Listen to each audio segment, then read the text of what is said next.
Good morning everyone, and welcome to today's worked exam answer video. Today I'm taking a look at an A-level AQA question on the base strength of 3 different amines. So this is an organic question. This is from the 2017 paper 2 A-level exam. And what we've got here is we've got 3 amines which they have called E, F and G. We're told they're all weak bases, and we have to explain the difference in the base strength of the 3 amines and give the order of increasing base strength. So I guess the first thing that I want to address here is the statement that amines are weak bases. So in order for us to understand that, we need to know that a base is a proton acceptor. So amines are able to accept a proton, or to be more specific, the nitrogen of the NH2 group, or the NH group if it's a secondary amine, or the nitrogen on the the nitrogen. If it's a tertiary, you'll have no hydrogens on the nitrogen, there'll be 3 R groups, but the nitrogen will still have a lone pair. It's the nitrogen's lone pair that is able to accept the proton. A dative covalent or a coordinate bond will be formed. The nitrogen will provide both electrons. The proton, the H+, can't contribute any electrons because it is just a proton, and that's how that bond gets made. So all 3 of these amines are weak bases, but one of them is incredibly weak and the others are a little bit stronger, and then one of them will be the strongest of the 3. Now we need to give the order of the increasing base strength, so from weakest to strongest. And when we're thinking about amines, this is a little bit of an unusual example because lots of them will compare phenylamine, which is what E is, with ammonia with an aliphatic primary amine. We do kind of have an aliphatic primary amine with F, albeit there is a benzene ring on there as well. But then we've also got this, which is then a secondary amine, which has the nitrogen next to the benzene ring like it does in E, but one of the hydrogens has been replaced by this alkyl group. So they're not the usual sort of 3 examples that you get. Phenylamine, ammonia, methylamine, very common. But this is where it's kind of an application of knowledge question. In terms of where to start, we need to recognise that when the nitrogen is directly bonded to one of the carbons of the benzene ring, that the lone pair of electrons on the nitrogen and the orbital that those electrons are found in can overlap with the overlapping orbitals of the benzene ring. So if you haven't studied the aromatic chemistry topic yet, this isn't going to make a whole lot of sense. You might want to come back to this video once you've done that. But for those of you who have studied benzene already, we know that each carbon atom in benzene is only bonded to a total of 3 atoms, the 2 carbons either side, and then a hydrogen, except for that one which has got the NH2 group bonded to it.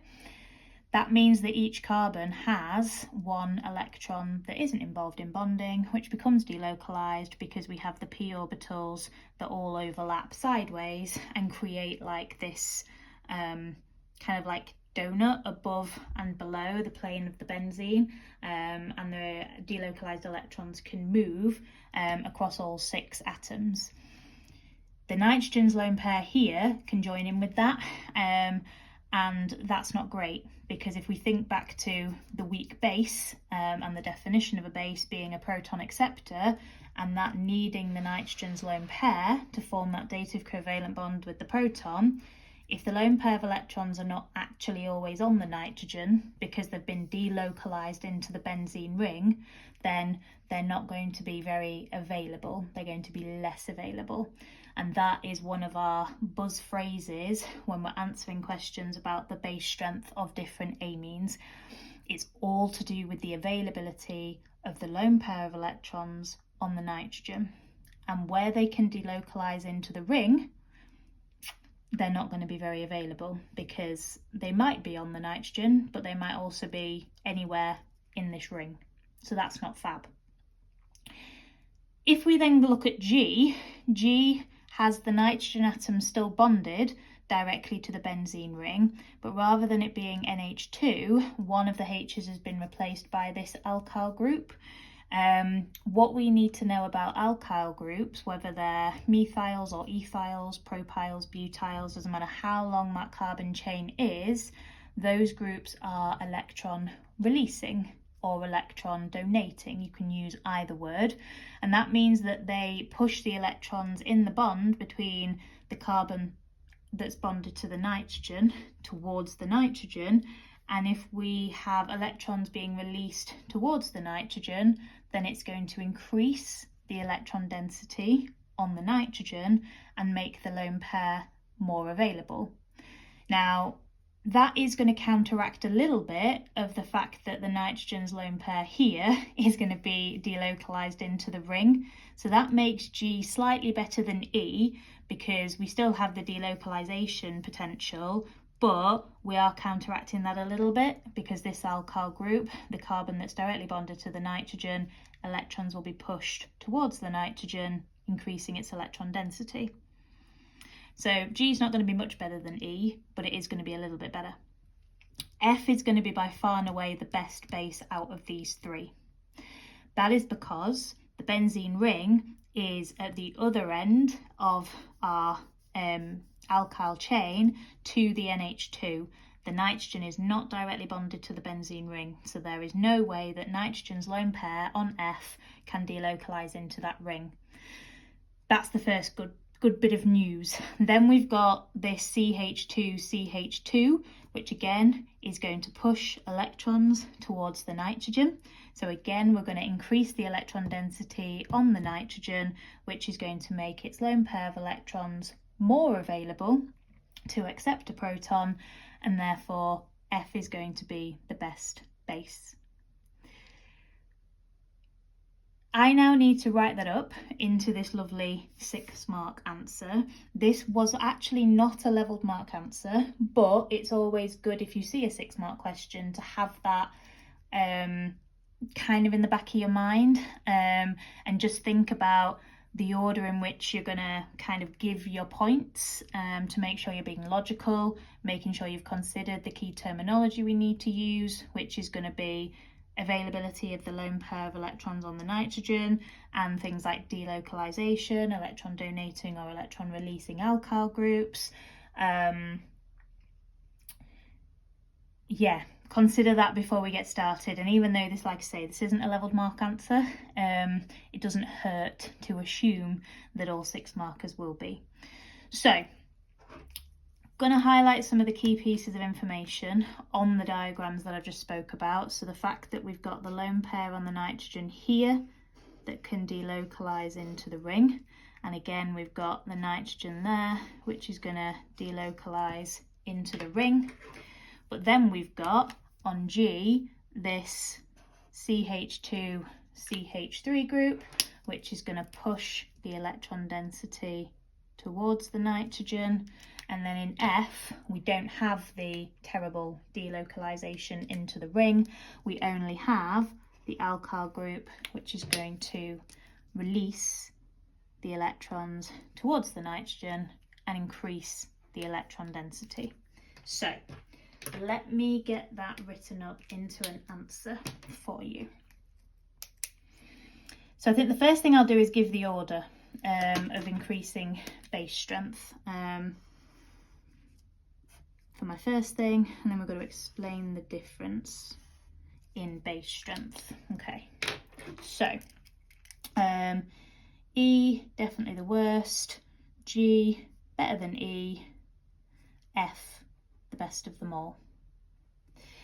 Now, normally, if we were thinking about phenylamine, ammonia, and something like ethylamine, methylamine, and aliphatic primary amine, we wouldn't be talking about the ammonia at all. We're kind of comparing everything back to ammonia as sort of like our standard. So the phenylamine would be worse than the ammonia, the ethylamine would be better. Here, because we've got G which has kind of the negative effect of the delocalization, but counterbalanced slightly by the positive effect of having the alkyl group there. I do think we probably need to mention all of them, but again, we can do it by starting with the extremes. So we can talk about why E is definitely the worst and why F is definitely the best, and then I probably would put a little line at the bottom that kind of says why G sits in the middle. Now, this mark scheme is not really bothered about you talking about G. It's an interesting mark scheme. It's very, very short and it focuses a lot on the key terminology. So I've already got a mark by popping the amines from worst base to best base, increasing base strength. I'm then going to get marks for talking about E, and then I'm going to get marks for talking about the alkyl groups on either F or G. But I still would always, if you haven't got ammonia as your sort of middle comparative point, say at least one sentence about the amine that you put in the middle. So I'm going to start with E. So E is the, I don't want to say worst base. If we're thinking about base strength, they're all going to be weak, but F is going to be the strongest base of the three. So I'm going to say that E is the weakest base, the lone pair of electrons on the nitrogen atom delocalize into the benzene ring,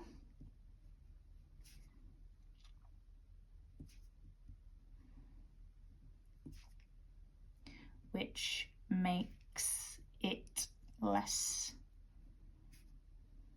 available to accept a proton. Okay, that's all I need to say about E. F is the strongest base. The alkyl group is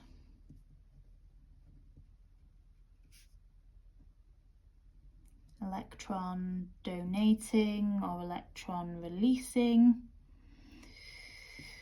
which increases the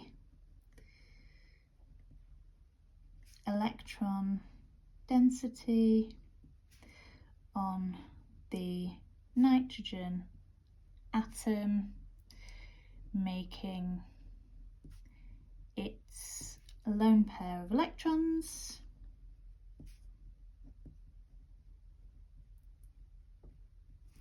more available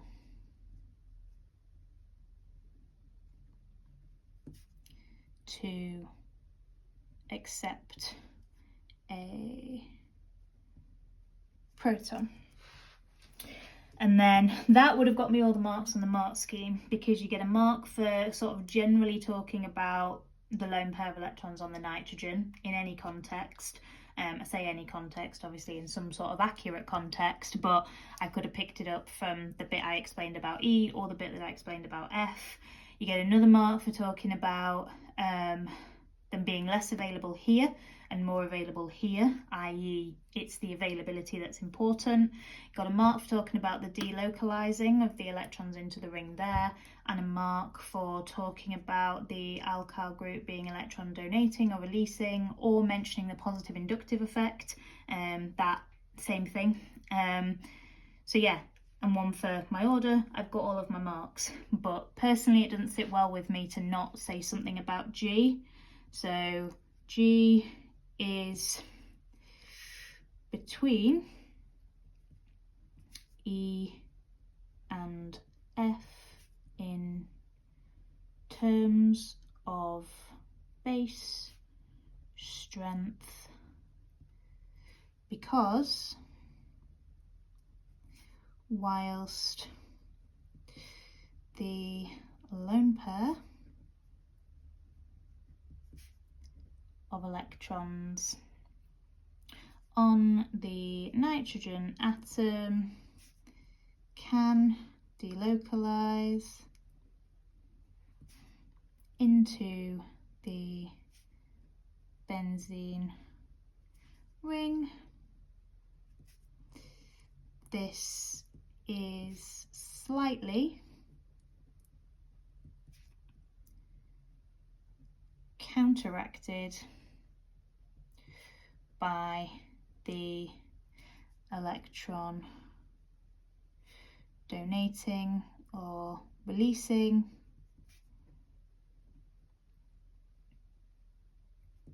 effect of the alkyl group.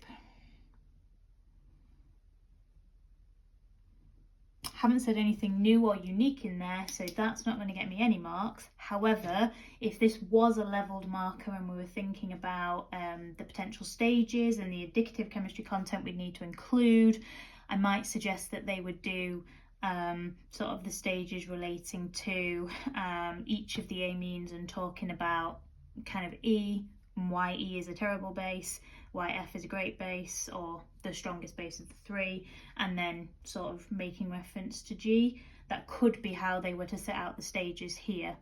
It might not be. It might be kind of a little bit of background information about what makes it be a base in terms of being able to accept the proton, forming that dative covalent bond. It would depend on the wording of the question, but that's another reason why I thought it would be good just to include that there. Hopefully that's been nice and clear and you've picked up on some of the key terminology that I've been using. Any questions, as always, guys, please reach out and ask me. Drop a comment on the video, or you can send me an email to missg tutoringandresources@outlook.com. Thanks so much for watching, guys. Have a wonderful day.